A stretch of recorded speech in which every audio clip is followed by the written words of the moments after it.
Hi! The idea for this video was suggested by one of my viewers in Odyssey by the name of PDF Gamer. So thank you, PDF Gamer, for this idea. He basically proposed that I talk about how accurate should you play occult elements in tabletop role-playing games.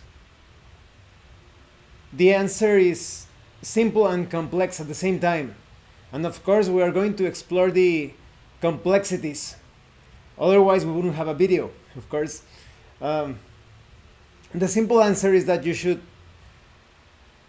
portray or accurately depict those elements however you like, according to your group's taste and your own, just your wish, your desire to run a semi-realistic campaign. That is, it depends entirely on the group, on how close to real occult philosophy you want the different scenarios, adventures, and campaigns to represent those elements, of course. But now let's talk about the more complex side of the answer. It's a matter of safety, I would say. Now, don't get me wrong, we need to clarify some things, because there is a certain madness or insanity in current times in some RPG demographics or communities, where they try to push this idea that imaginary situations are actually harmful for the person. Let's try to make a distinction. Yes, I know how I'm going to explain this. I am going to give you an example of how those things are taken to the extreme, but it's the fault of the individual, not the game itself. And you know how they have been pushing this agenda against all sorts of things, against video games, against music. And in a moment I will tell you why they do that. Many of you already know. But okay, a long time ago, well, like about 20 years or so, I was with, I had a group. We were a total of 3 players, and no, 3 or 4 players. And there was this guy, let's call him Shorty. So Shorty, he was kind of like one of those guys that tagged along for security. He didn't actually felt any sort of attachment to a particular group. He wasn't into role-playing games. He was just, like I said, he attached himself to a certain group because partly because he was kind of short, and the school that I was going to, the high school, was it was pretty violent. So there was safety in numbers, although because most of the problems came from the side of the sons and daughters of politicians and drug dealers, drug lords. There wasn't much that you could do if you got in there on the wrong side. So you just had like safety in numbers because there were witnesses in case something happened. And I think that wouldn't help too much either. But like I said, there was a sort of psychological safety in numbers. So Shorty, he was kind of like this guy that attached himself to whatever group was available, and he decided to attach himself to our group. Later on, I also noticed that it was a sort of a psychological need on his part that is based on his own personal issues. So Shorty, he wasn't into role-playing games, but one time he was tagging along and we were talking about playing Demon the Fallen. And just so that we wouldn't be too rude on Shorty, like, you know, like those groups that start to talk about a certain activity and they push away the others, we invited him to play, of course. And so we got started. I started to talk about the theme of the game, character creation, the story, all of that. But as we went on with this initial phase, you could consider it a session 0. Shorty became quite alienated, I would say. He started acting a bit psychotic, in my opinion. he had this look in his eyes, though that look that you don't know if that he's going to pull out a knife or something. So he got very quiet, very uncomfortable with the entire explanation, because those of you that haven't played Demon the Fallen, it's basically a game where you play as fallen angels or demons. That there was this huge battle, typical battle between the celestial forces and the infernal forces. There was this split in heaven because of the mystery of God and creation. So you have different factions in that game. You have like the Luciferians, that they think that the devil was correct and that God was wrong, and they are supporting him. There is another faction that is called the Redeemers, if I remember correctly, and they are more like they want redemption. They want to ask for forgiveness for their transgressions. And there's also this faction, which is my favorite faction, the Cryptics, which it's basically like a scientific faction that they do not know the whole truth about everything that happened. That is, they accept that there are many things that we we do not know about the conflict, and they are trying to connect the dots, or put the pieces together to see what exactly went on in the biblical apocalyptic fights from back then. So we were talking about this game, getting everyone ready to create their characters and all that, and Shorty just stopped talking to us. He had this crazy look to his eyes. He stopped talking to us completely. He just ignored everything that we said. That, are you okay? Is everything all right? And he just stepped up from the gaming table. He took my phone. We were playing at my house. Took my phone, and he made a call to his mother, asking him to pick him up. And he just completely ignored us, like someone, like a crazy person. We waited like 15 or 20 minutes while we were creating characters. He just stood there almost in the corner, and then his mom came to pick him up. And well, after that, he carried out a sort of a mini smear campaign, saying like we were some sort of diabolical cult or something.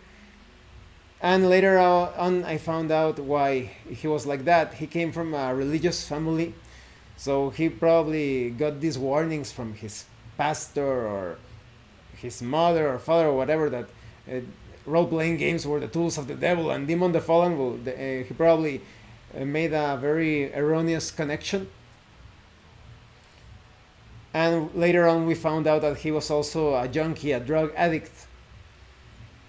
It's quite insane how religions manipulate people like that. People are not sheep to be manipulated by pastors, to be just like led around like sheep. So, long story short, Shorty had actually a really sad end to his life. His father was a doctor, and of course, Shorty had easy access to the pharmaceuticals to get high. Oh, by the way, because I don't know the insane policies that YouTube is going to be applying during this video, if this video is taken down, please check out my backup channel in Odyssey. It's going to be in the description below. So, yes, Shorty eventually became a doctor like his father, and about a year later, he died of an overdose. So as you can see, the game of Demon the Fallen was not at fault. It was Shorty's own instability, his psychological and emotional damage that he couldn't heal, and he was just like this time bomb waiting to explode, to go nuts. Even if it wasn't Demon the Fallen, if he watched the horror film or anything, that would be just an excuse for him to freak out. And as you can see, he had a very yes, like a horrible ending to his life. And there are many players that play Demon the Fallen that are living their perfectly normal lives, well, as normal as you can get, right? And so that's an example on how it's not the fault of the different games, it's not the fault of video games, of movies, of role-playing games. It's about crazy people. Shorty was a bit insane. And why do they do this? Why do they keep pushing this agenda of controlling entertainment? A lot of you know that, for example, they like to control sex and violence because sex and violence, they are quintessential elements for you to become an adult.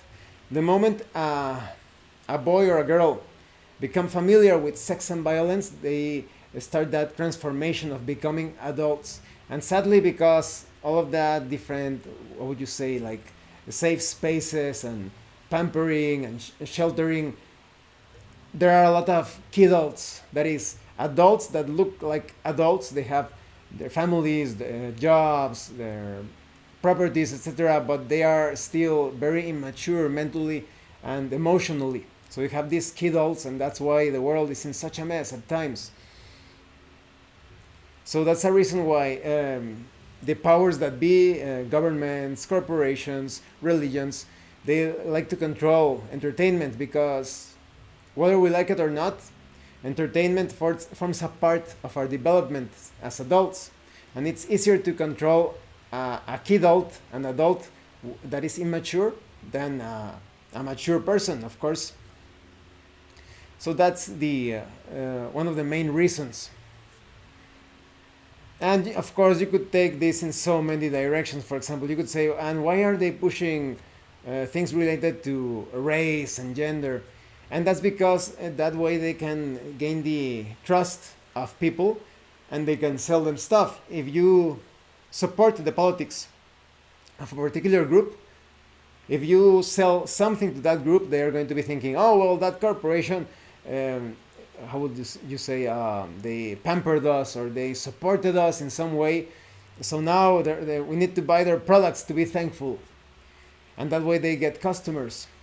But this becomes also more nefarious. What, like I said, maybe the government is pushing the certain politics that favor a particular group of people.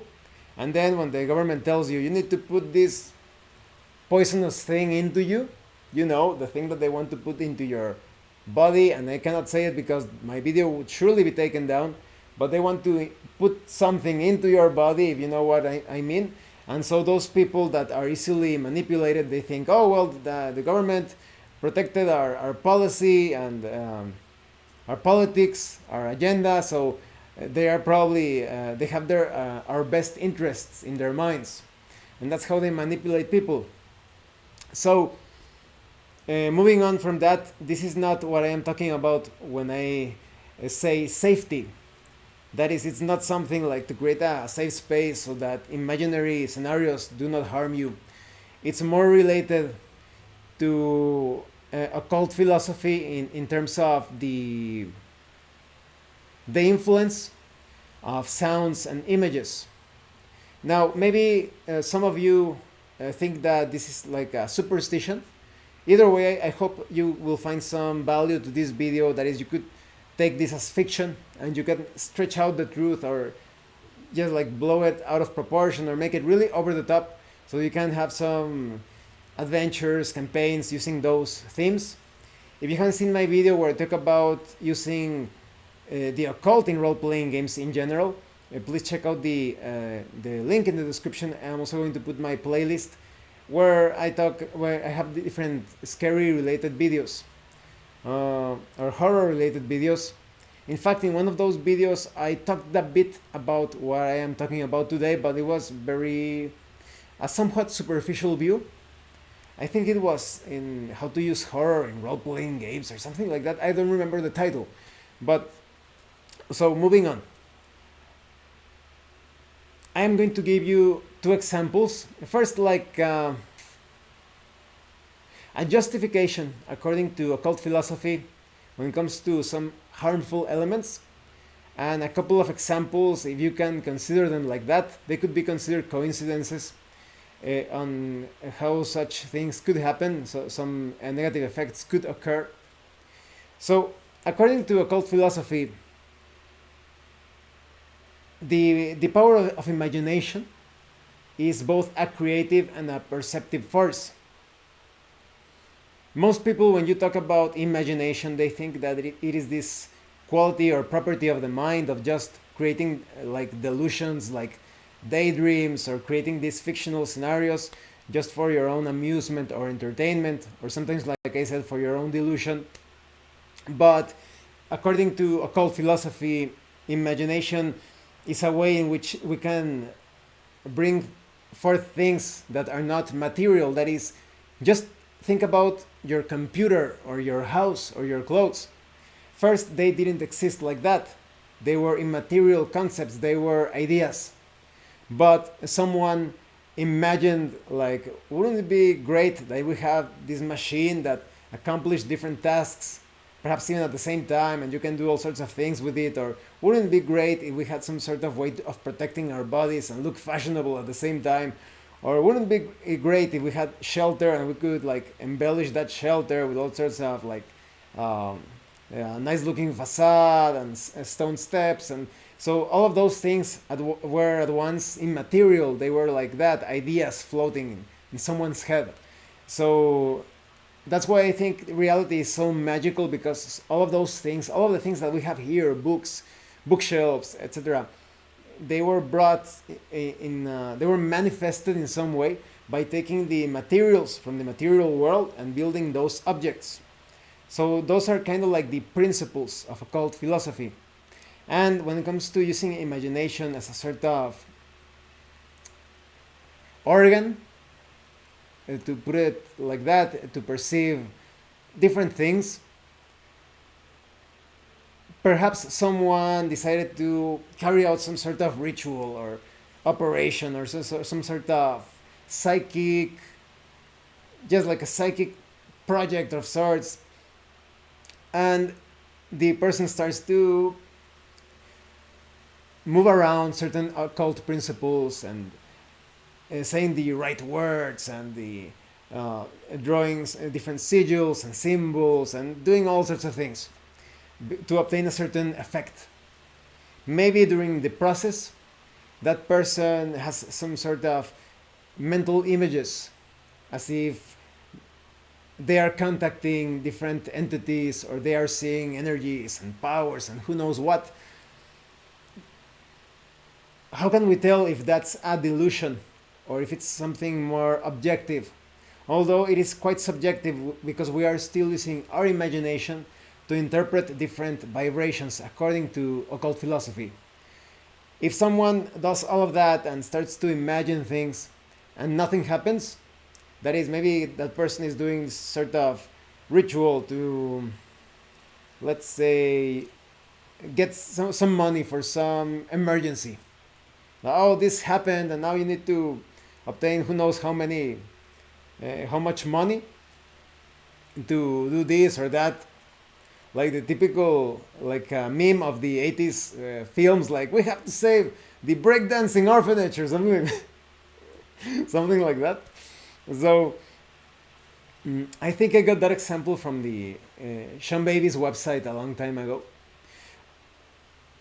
So okay, you need money as an emergency, so you carry out all of those incredible how would you say, flamboyant gestures, and you carry out the operation, and then a few days happen, and you think, oh, it was a failure and it was all in my head, nothing happened.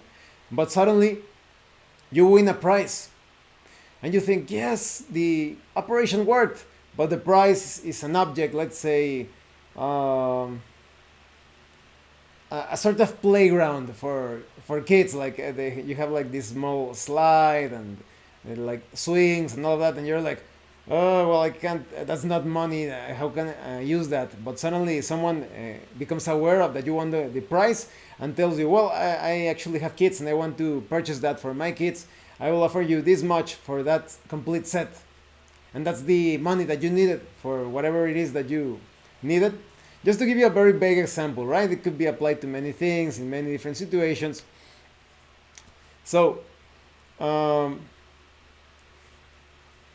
you can tell if it's a delusion or not, according to occult philosophy, if whatever you thought that you imagined, all of those images that you saw, all of those voices or whatever, if suddenly things happen in your life that connect directly to those operations, you could consider the operation a success.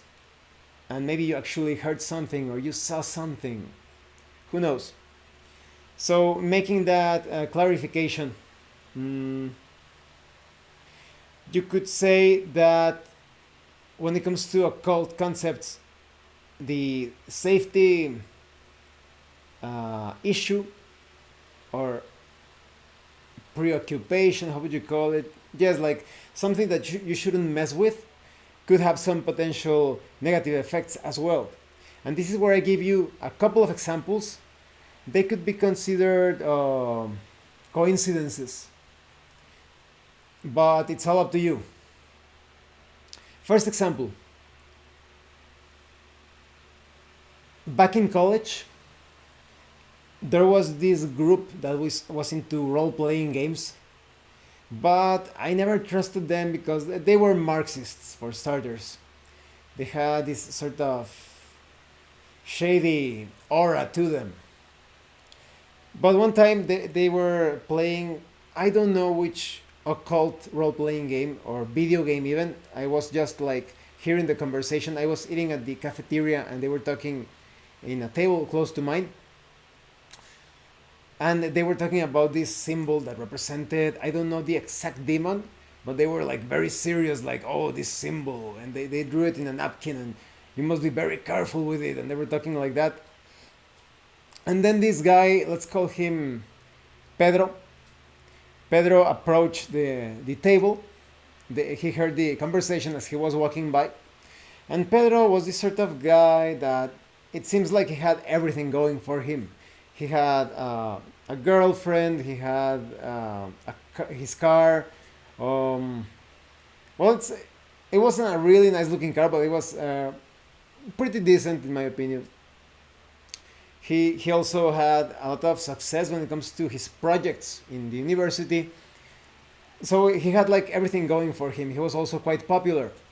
And he walked close to these guys that were talking about the symbol that they drew in the napkin. And then Pedro stopped and he said, "Oh, you fools! In Spanish, ¿cómo están güeyes?" No, like you're really like foolish, or you idiots. What are you? Why are you believing in those things?" So he basically took the napkin from their hands. I think that was quite rude because even if he wanted to make a point, well, what if they like their drawing or whatever, no? So he took the napkin and he spits on the napkin and he breaks it apart. And he was like, "Yeah, John Doe or whatever the name of the demon was, he doesn't exist. He has no effect." And he started to say things like that, and then he left. That very same day, John Doe, he broke up with his girlfriend. His car broke down, and a file that he had been preparing, that is for his college project, he had been working on it for a few months, became corrupted somehow, perhaps due to a virus. I was never completely sure about why that happened or how the file got corrupted. And things went downhill from there. That is, last time I heard from him, his life was a total mess. So you could say that it's a coincidence, right? Maybe Pedro was going into a negative, how would you say? Just like he was developing this negative attitude.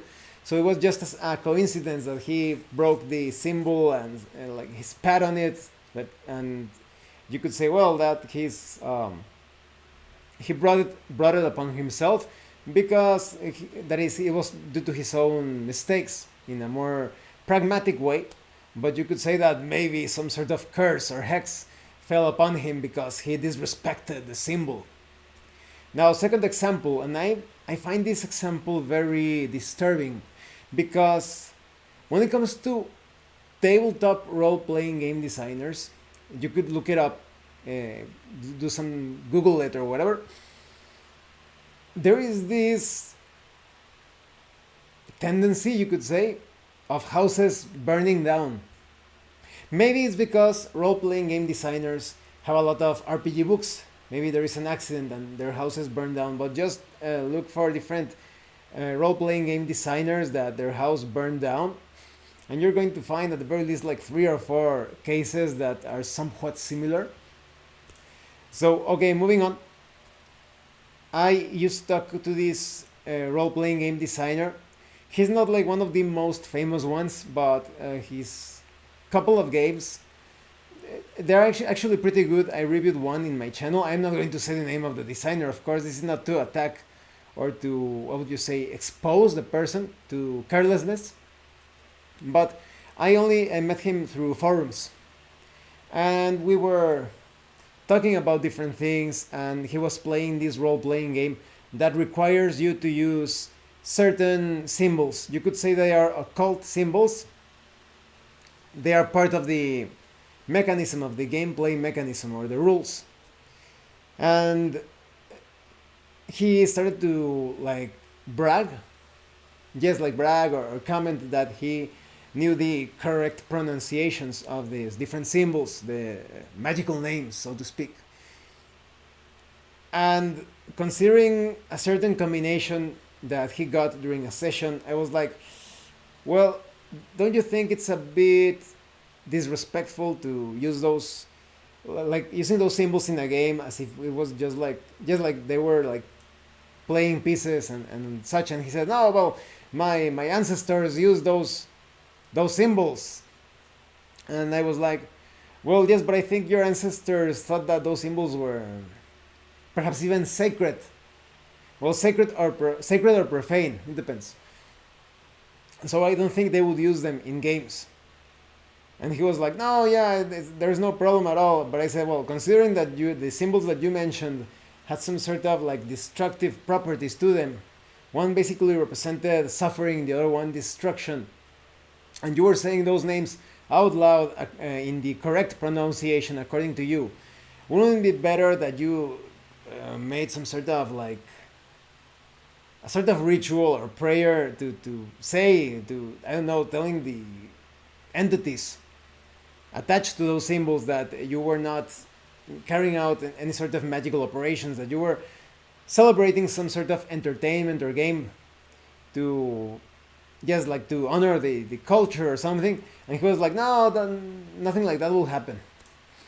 And about a week and a half later, his house burned down. So, like I said, it could be a coincidence, but it gets you wondering, right? Like, So, using those couple of examples, I'm going to tell you how I try to use occult elements to portray them accurately, while at the same time keeping a sort of safe environment in that sense. And like I said, these are just my ideas. I'm not telling you, oh, you should play games like this and that, because like I said, in current times, there are these people, very insane people, trying to control everything that you do, everything that you say, everything that you think. They're trying to control people. So these are just like my recommendations, or the way Abraham runs his games. When it comes to the authenticity, I never play with people that do not share my what would you say, my understanding of those principles, because we are going to, well, not exactly clash, but we are not going to have the satisfactory experience when it comes to an RPG session. That is, I want to keep things a bit less realistic, and maybe they want everything completely realistic. It's simply not possible for me, and I don't feel comfortable doing things like that. And that's in the original comment by PDF Gamer. He said that some gamers are turned off when you are too heavy on the themes of the occult. That is, if you start using different demonic names and such, they feel uncomfortable, like something is going to happen. Or maybe there are some other gamers that want to play a game that is very accurate to real occult philosophy. Yes, otherwise they feel like the setting is not as realistic as they would want it. So my first recommendation would be that you find a group of people that, if you are playing a game with very heavy themes based on occult and magic and all of that, that you are on the same page, so that you have a satisfactory RPG experience. overall. You are all in the same like wavelength, so to speak. And then when it comes to my other tip to handle things, because maybe they still want a semi-accurate portrayal of the occult, I take real occult concepts and symbols, or modify them rather. So, for example, if there is some sort of, yes, like a pentacle or a sigil or a symbol or whatever, a seal, exactly, a seal that supposedly represents an entity, I would not use it like it is. I would rather create my own in full awareness and with full intention of creating like a fictional thing, something to be used as a handout or a playing piece during the game. And when it comes to names, that is, for example, demonic names and such, for those of you that do not know, demonic names, well, some occultists refer to different names and even sigils, symbols, and all of that as if they were like phone numbers for those entities.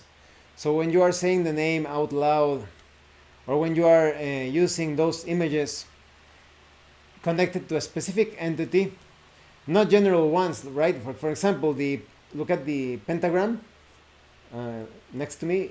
That isn't attached to a particular thing. It's just like a universal symbol, like the cross.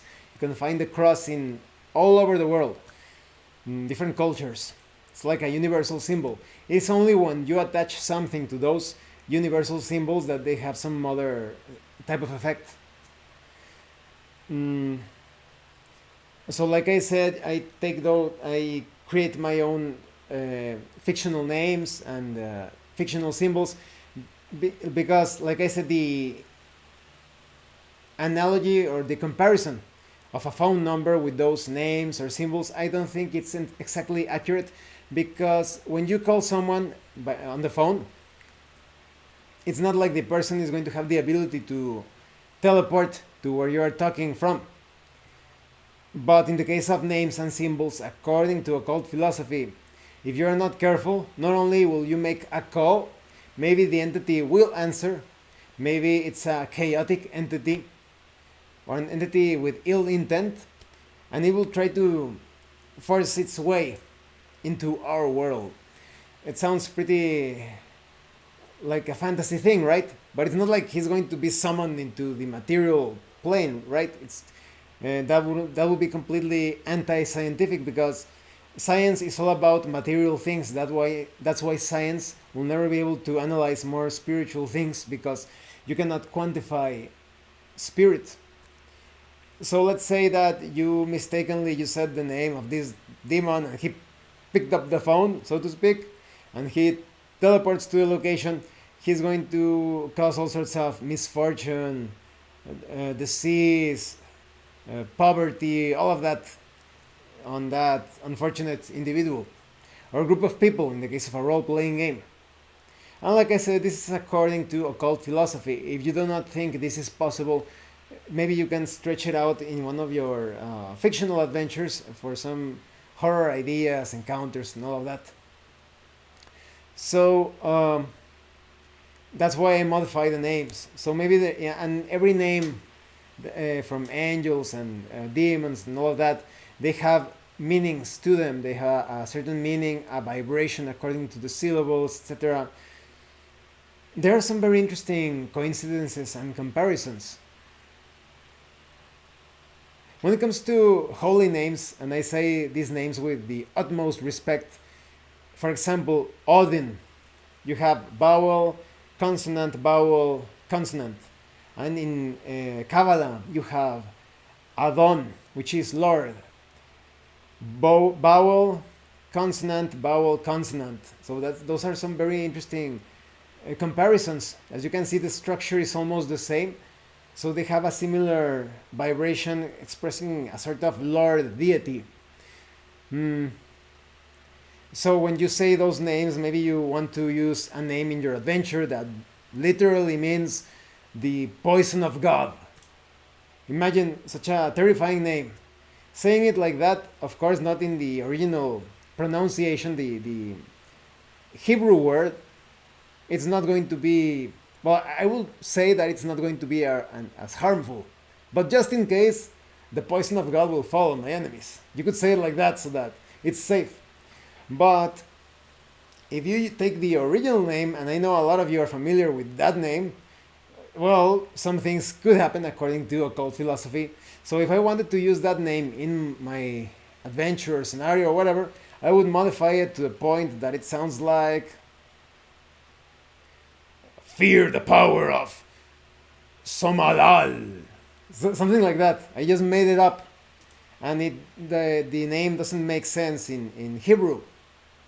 So in my case, I modify those names. And if, like I said, if I want to use symbols or pentacles or sigils or seals or whatever, I just come up with my own. Because they actually have a structure to them as well. Sometimes you see all of those like squiggly lines or very straight lines. Yeah, a lot of geometrical shapes and figures, all of that. It's because in certain texts you have a reticule of letters and numbers, and you actually spell out the name of the entity by making those lines across the reticule. So the lines that you see in several of those pentacles, sigils, seals, etc., it's basically a connection of lines that is spelling out the name of the entity. So yes, those would be my recommendation or advice. You have complete freedom on portraying the occult or representing the occult or accurately using the occult elements in your role-playing games however you like. But if you want to ask my opinion, that's how I handle things. So thanks for watching this video, and thanks again to PDF Gamer for the suggestion, the idea for this video.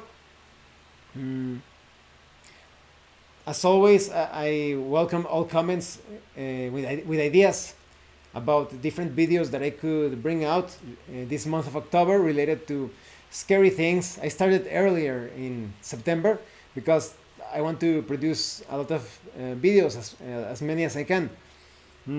So if you have ideas like, oh, how would you handle this in occult related or occult themed role-playing games, or can you talk about this scary topic and how it applies to role-playing games, or something related to the paranormal or supernatural, with the hopes of making a horror session a bit more just semi-realistic, please let me know in the comment section below. And thank you so much to those of you that have been supporting the channel by sending drive-thru RPG gift certificates. If anyone else wants to further support the channel, the information on how to do that will be in the description below. Once again, thank you and see you later.